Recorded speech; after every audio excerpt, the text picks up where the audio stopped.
As I already mentioned in my first episode, as a child I grew up listening to many stories. One of the stories that stayed with me was told to me by my mother. This was during my 20s and around a time that I was going through a really bad phase. This is one of the incidents or events from the epic Mahabharata. During the infamous dice game with Duryodhan and his uncle Shakuni, Yudhishthir loses everything: his wealth, his kingdom, and his brothers. When he has nothing to play with, he puts his and his brother's common wife Draupadi into gamble and ends up losing her too. So Duryodhan asks Draupadi to be dragged in court. She's dragged and insulted. Draupadi is furious, in agony. She pleads to everyone in the court for help, but nobody does. Her husbands are now slaves, hence they have no rights over anything. Duryodhan orders his brother to disrobe her in front of everyone in the court. The Kaurava brother grabs the edge of the garment and pulls it off. Draupadi holds onto the garment with both hands and calls out to Krishna. Draupadi and Krishna share a very special bond and a beautiful relationship. There are several stories that speak of their affection and love for each other. He calls her Sakhi, friend. Anyway, Draupadi calls out to him, but no signs of him. As she struggles helplessly to keep the cloth around her body, she raises one hand in surrender and prays to Krishna for help, while holding on to the cloth with the other. Still nothing. And finally, there is a moment when Draupadi lets go of the sari and simply calls out for him. And as soon as Draupadi lets go of her ego, the sari is just symbolic, and raises both her hands in surrender, the grace of the Lord manifests immediately. Miraculously, the sari extended and Dushasan pulled at it for hours until he collapsed in exhaustion next to a mountain of cloth. I know these are stories of miracles, someone trying to come and save us. But sometimes it is important to look beyond that. These stories aren't just about miracles. They teach us about the process of life, the laws of the universe. For me, this was a very powerful story that definitely shifted something in me. And every single time I share this story, it gives me goosebumps. What is true surrender? It is not giving up on our duties or responsibilities, but it is the death of the ego. Ego is our constructed sense of self and identity. The ego that thinks no end of itself. The ego that thinks it is invincible and it has control over everything. Ego that thinks it is capable of everything. It makes us incapable of living in oneness, unfortunately.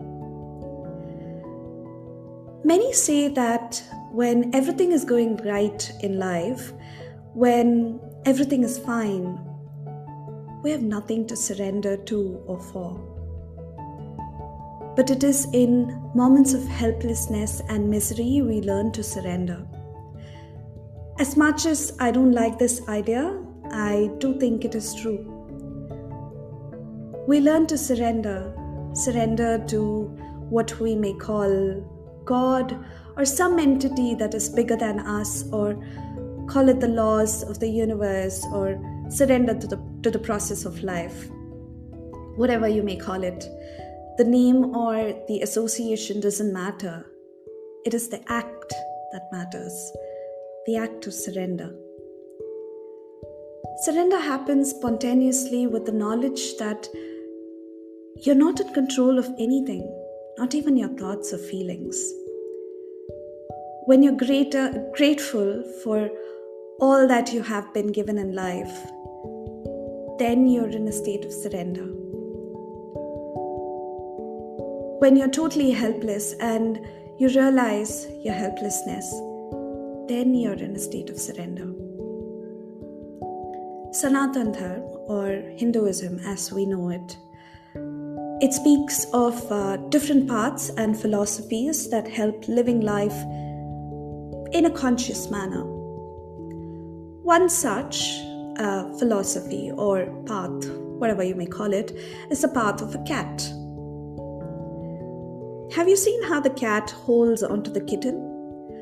The kitten has to do nothing. It is the mother who carries the kitten around. But do you know what is the beauty in it? It is how the kitten simply surrenders to the mother. It does not resist, but just lets being carried. It allows it. It speaks to me of the trust and faith in the mother, that no matter what happens, it is going to be safe. It is going to be carried. It is going to be shifted from one place to the other, gently and safely. I know I said the kitten has nothing to do, but it does. The kitten surrenders. And that, for us humans, is one of the hardest things to do. Over the years, I've experienced this form of surrender in small doses. And I realized that those were the moments I was at peace. I was at peace because I surrendered to the process of life. I didn't give up on life, but I surrendered to life, or I surrendered to that divine light, whatever you might want to call it, or whatever you might think it is. So as the universe provides me with opportunities to build that surrender muscle, I learn to live more deeply and in touch with the present, where I do what I need to do, but I'm not expecting a certain result. The chatter of the mind reduced one tiny bit every single time, and I experienced a deep sense of gratitude for all that I have and all the possibilities. It taught me to accept, to live, and to appreciate the magic of life.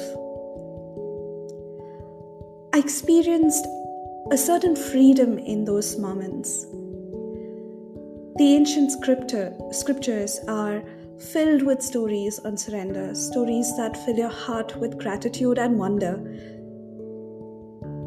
Ask yourself today, what area of your life are you constantly trying to control? What would it be like to just open your arms, let go, and surrender? It brings in a lot of strength, believe me. Start with maybe a limiting belief about yourself and see what opens up when you let go of that belief. See what it feels like to just surrender. See you in the next.